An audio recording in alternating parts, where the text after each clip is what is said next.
Bom dia, boa tarde, boa noite, galera. Uou!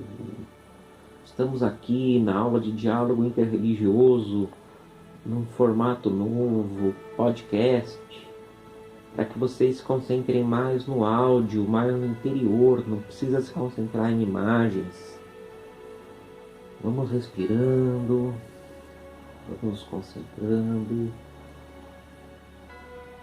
Escutem a musiquinha. Pensem em Deus. Pensem em Deus, nosso Pai. Agradeçam muito a Deus por tudo que nós temos. Vamos ser gratos por tudo, porque tudo que é bom vem de Deus. Relaxem. Pensem em coisas positivas. Vamos lá, para a nossa aulinha. Muito bom, né, gente? Dar uma relaxada, pensar em coisas bacanas. O capítulo agora é o capítulo 3, Vida e Morte, página 32 do módulo 1. As várias religiões, né, as tradições religiosas, sempre têm as próprias explicações para a vida após a morte. E pode ser considerado um ponto comum entre elas é a compreensão da morte como um momento de passagem. Isso fica claro em todas. E aí vem aqueles diversos conceitos, né? Céu, inferno, salvação, ressurreição, reencarnação, samsara, dharma, karma, ancestralidade, libertação, redenção. São muitos conceitos, mas sempre ligados à ideia de passagem. Entre os conceitos de vida após a morte, vale ressaltar a ressurreição, a reencarnação e a ancestralidade. A ressurreição é a crença na nova vida, na vida eterna, né? Que você morre, mas um dia você vai voltar para esse mesmo corpo, para viver uma nova vida em Deus. Já a ancestralidade é a crença de que os espíritos antepassados, depois da morte, continuam presentes na vida familiar e tribal. São espíritos protetores, orientadores. A reencarnação é a crença que a pessoa possui um espírito imortal e que ela terá uma outra oportunidade num novo corpo, né? Ela renascerá. Existem, porém, as pessoas que são nihilistas, né? Nihilismo quer dizer negação, e elas negam essa crença na vida após a morte. Elas acreditam que após a morte não tem nada. Bom, uma das religiões mais antigas do mundo, né, é o hinduísmo, e ela acredita na reencarnação, né? Que as pessoas vão reencarnando, né? Para se libertar do samsara, que é esse ciclo de reencarnações. Por quê? Quanto melhor a pessoa for, ela vai melhorando de uma encarnação para outra. A pessoa, geralmente, ela é bem ruim, aí nas sucessivas reencarnações ela vai evoluindo, ela vai se tornando uma pessoa boa, né? O jeito que a pessoa reencarna, se ela vai ser pobre ou rica, doente ou saudável, forte ou fraca, isso vem de como ela viveu na vida anterior. O karma é tipo um saldo bancário. Fez coisas boas, na sua próxima encarnação você terá uma vida mais tranquila. Fez coisas ruins, na outra encarnação você vai ter uma vida mais difícil, né? Existem vários tipos de céu e inferno na tradição hindu, né? Mas a permanência da alma nesses lugares é temporária. O ritual fúnebre hindu é bem simples, né? A cremação do corpo numa pira. As pessoas, quando voltam para casa, tomam banho, né? Ficam de 7 a 40 dias sem frequentar lugares públicos, fazem orações, ingerem alimentos leves, eles doam os pertences do morto, né? E depois de 2 dias as cinzas são recolhidas e lançadas em um rio, geralmente no rio Ganges, né? Que é considerado sagrado lá na Índia.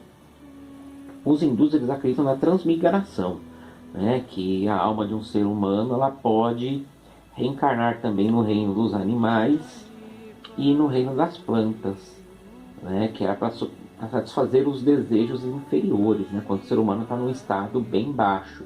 Depois que se passa por esse período como uma forma de purificação, a alma volta a reencarnar num corpo humano.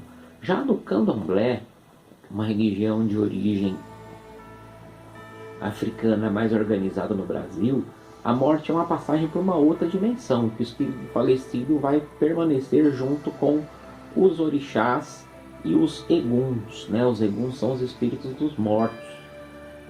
Antes do pôr do sol, de quando uma pessoa morre, é realizado o ritual do arremate, né? No último dia, canta-se louvando os orixás e se realizam os ebós, são as oferendas do candomblé, oferendas para os orixás, né? Abrindo novamente a casa e chamando os participantes e todas as divindades para a roça de candomblé. Aí o morto ele é homenageado com comidas, bebidas, cantos e danças, porque a morte não é um fim para o candomblé, é um recomeço.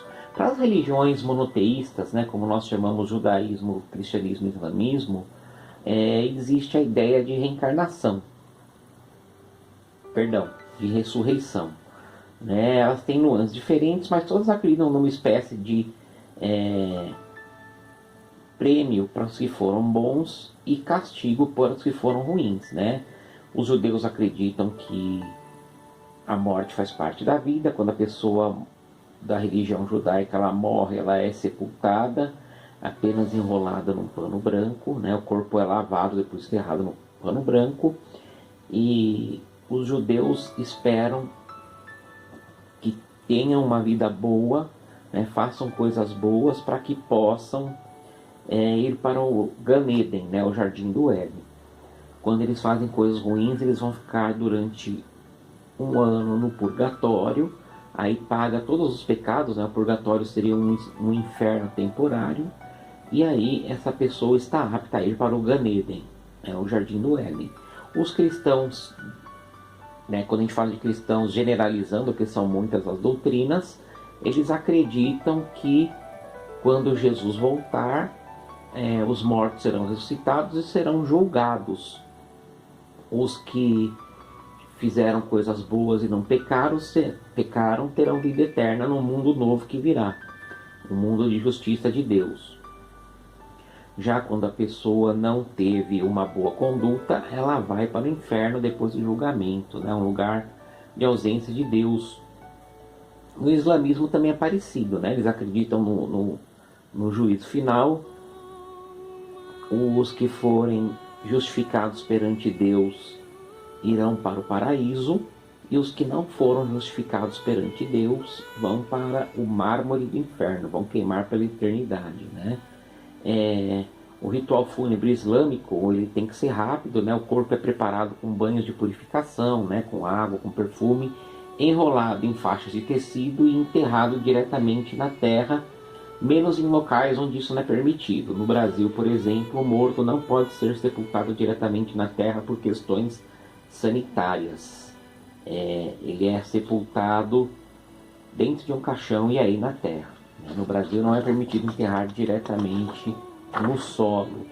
E o morto muçulmano, assim como o morto dos judeus e de algumas vertentes cristãs, não podem ser cremados, proibido, né? A menos que sejam com doenças que possam contaminar o solo. Então o cristianismo ele vai ficar bem obcecado com essa ideia de céu e de inferno, principalmente na Idade Média, né? Com as visões do teólogo italiano Tomás de Aquino, né? Ele acreditava que não existia alma sem corpo e corpo sem alma, ou seja, a vida é única e integral. Então quem fez o mal vai pagar indo para o inferno. E a obra de arte medieval ela é bem... Aliás, toda a sociedade, né? Não é só obra de arte, toda a sociedade medieval ela é meio que obcecada com essa ideia de inferno. Então todos têm muito medo de pecar na Idade Média, porque há esse destino trágico que é ir para o inferno. Então por isso que a igreja manipulou muito as pessoas na Idade Média, porque as pessoas tinham esse medo de ir parar no inferno. Tem uma outra doutrina cristã que é o kardecismo. O kardecismo se baseou nos estudos do professor francês Allan Kardec, né? E na verdade o nome dele era Hippolyte Léon Denisard Rivail, né? Mas ele adotou o pseudônimo de Allan Kardec. E o Espiritismo é uma doutrina que considera Deus único, Pai da humanidade, Criador de todo o universo. Crê que Jesus é o irmão mais velho da humanidade. Jesus é um ser de outro local, de outro planeta, outro mundo, que veio para ensinar as pessoas o valor do perdão, o valor da bondade, o valor de pensar no próximo. O kardecismo também crê que as pessoas, elas vão melhorando de acordo com as encarnações evoluindo até um momento que elas não precisam encarnar mais. Quando elas já são totalmente boas, quando o espírito é muito elevado, de muita luz, não precisa reencarnar. E o kardecismo também acredita que o morto, ele auxilia as pessoas que estão vivas. Eles acreditam no espírito imortal, que a pessoa está em planos, está no plano espiritual quando está fora da carne e está no plano carnal quando vem para a Terra, está encarnado. Por isso, quando o espírito falece, se diz que ele desencarnou. Então, as diferentes e seguidas reencarnações, elas vão melhorando a pessoa, até um momento que demora muito, não se sabe precisar quanto, a pessoa não precisa mais reencarnar. O budismo, quando a gente fala budismo, tem em mente budismos, acredita na impermanência, nada é permanente ao longo do tempo.